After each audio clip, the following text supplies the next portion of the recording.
Hey everybody, just a quick update on what I've been working on for the past week or so. I've been focused on adding fish, or swimming animals rather. That is the last type of animal that the kit will have, right? We've had all of the ground stuff done, the flying animals, and now the swimming animals. So what we have basically is, if you remember the last video, if you go under the lake, there's really nothing. So now if you do go under, you'll see that we have a nice little post-process effect, wavy screen, it has a vignette. This is all pretty simple stuff. And then we have a bunch of fish. So if I click simulate here, let me maximize this, you'll see that we have, once again, similar to the birds, we have a school of fish that are kind of sticking together more or less. So that's one mode. It's quite heavy, by the way, more than the birds. And then you have individual fish like this little guy here that is going around the volume, going from place to place. They are a modified version of what I was doing with the birds. They have obstacle avoidance, actually. So you'll see in a second if, if an obstacle comes or the player comes, they'll actually try to avoid it. And that means that they're a little bit heavier than the birds, but nonetheless it's kind of needed because the player is probably going to interact with them a lot more. So you can see here there are some fish flying around or swimming around rather, and if I go nearby them, they will try to avoid me. You can see how they're just kind of moving around. Obstacle avoidance for these guys is super simple. I'm not doing anything fancy. And again, I am trying to keep the birds and the fish as performant as possible. And you can see that this guy is kind of flying out of it.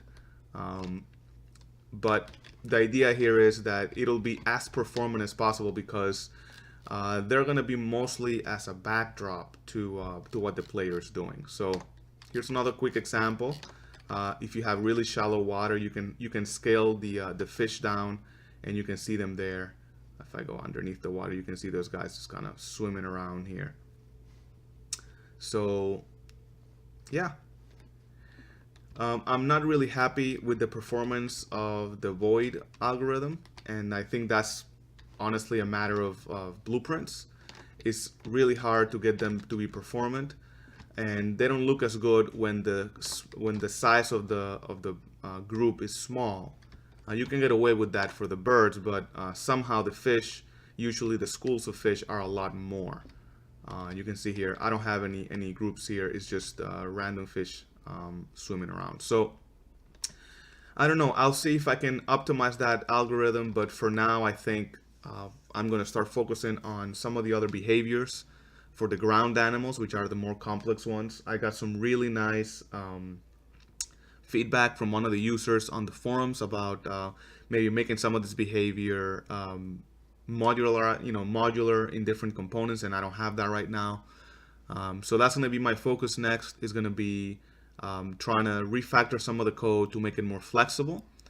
And there's even some really cool behavior that I may add if I have time to the birds, having them kind of hunt critters on the ground. I don't know if I'll be able to get that done for the first release, but I really like the idea of having the birds do that. So who knows? We'll see if I can add that done. So yeah, what do you think? We've got birds, we've got ground animals, and now we got swimming animals. Let me know what you think in the comments below.